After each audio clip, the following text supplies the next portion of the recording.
Sa ngalan ng Ama, at ng Anak ng Espiritu Santo. Amen. Panginoon, Ikaw ay aming kanlungan sa bawat sanlibutan. Ipabatid mo sa amin kung gaano kaiksi ang buhay upang matap namin ang karunungan ng puso. Luwalhati sa Ama at sa Anak at sa Espiritu Santo. Kaisa ng simbahan, hinimok mo kaming sumunod sa tawag ng iyong mabuting balita.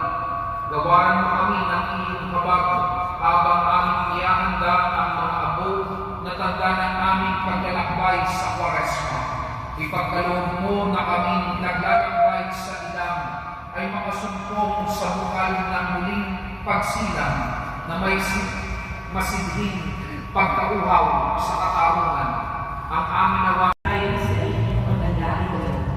Mga kasalanan ko'y hindi ko ibig, ayon din sa iyong pag-ibig sa akin. Malilimutan laging alaala.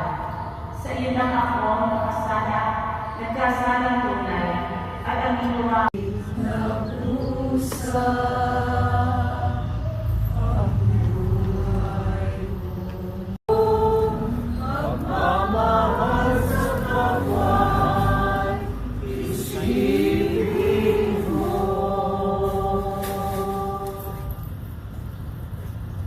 Nababatid ng Panginoon kung saan tayo nagmula at batid niyang tayo ay alabok.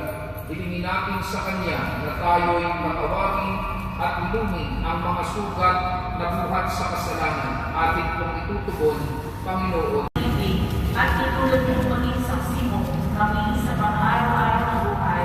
Dinadalangin namin, Panginoon, bigyan mo kami. Panginoong Diyos, hindi mo hinangad na mga